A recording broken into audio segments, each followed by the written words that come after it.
Vamos falar da Mulher Maravilha, mas não daquela versão plastificada que parece saída de um desenho de sábado de manhã. Vamos falar da versão absoluta que, surpreendentemente, parece ter passado por algo raro hoje em dia: coerência. Porque assim existe uma diferença entre a fantasia e a infantilização.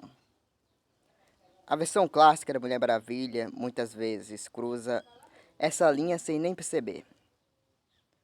Ela funciona como quase uma Dora Aventureira da DC. Aparece o monstro, ela vai lá, derruba o monstro. E aí, por algum motivo de milagre moral, cósmico, o monstro decide que vai virar amigo dela. Porque, claro, ele reconhece ali uma princesa superior. Só que isso nem é mitologia direito.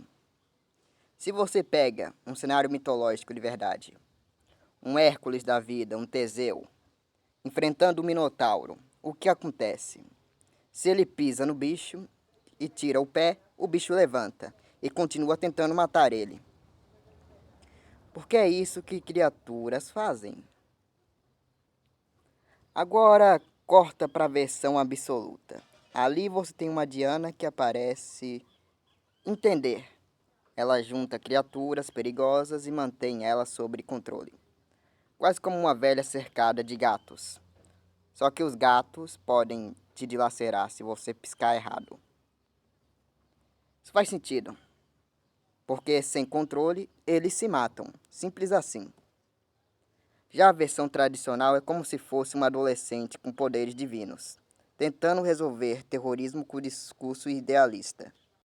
Aqui entra a diferença gritante. A versão clássica para no meio do caos para perguntar: mas por que vocês estão brigando? Imagine a cena, dois caras com uma garrafa quebrada, cada um tentando se matar numa rua qualquer. E ela ali segura a mão dos dois, tentando medir o conflito como se fosse uma aula de filosofia básica. E na versão absoluta, nem perde tempo. Ou ela para as garrafas no ar com uma magia, ou segura a mão dos dois e manda um "acabou" para casa. Isso nem entra no mérito de outros problemas da versão antiga. Tipo momentos que parecem escritos por alguém brincando de boneca.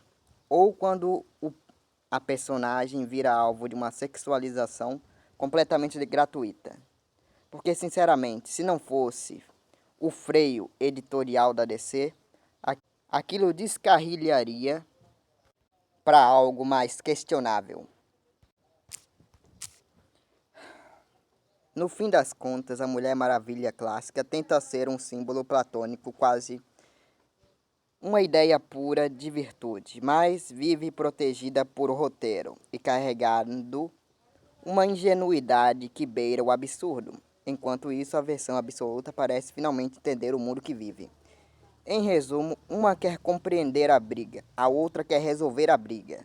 E convenhamos, no meio de uma garrafa quebrada, vindo na sua direção, filosofar ali perguntando o porquê disso seria um luxo.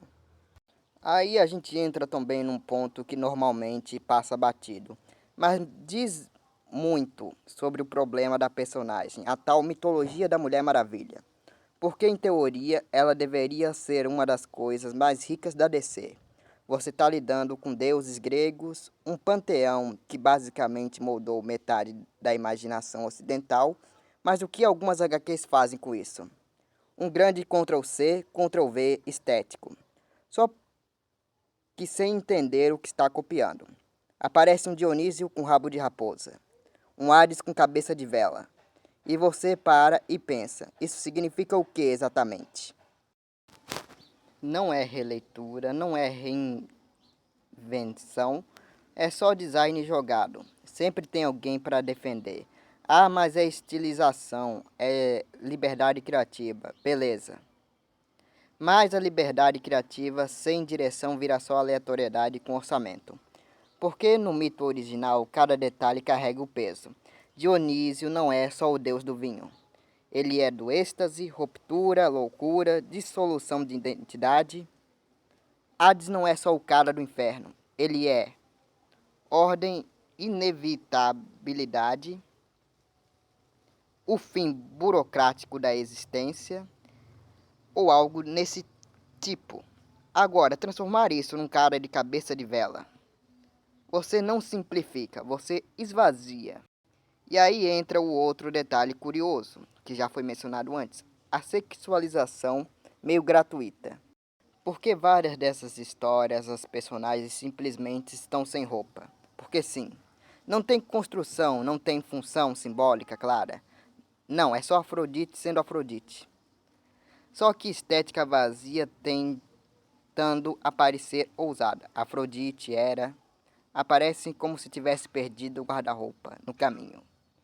E a narrativa finge que isso é profundidade.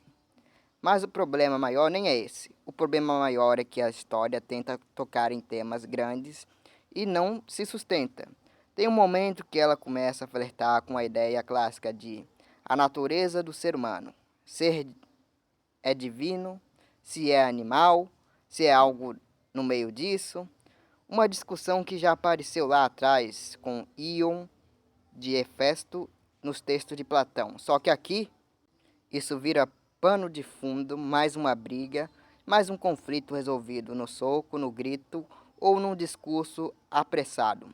E aí você percebe o padrão. A história tenta apontar para cima, mas escreve para baixo. Quer falar de deuses, mas pensa como brigar de bar.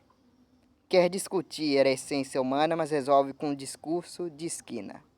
Isso não é só um problema da Mulher Maravilha. É um problema recorrente da DC. Ideias grandes tratadas com profundidade de rixa de rua.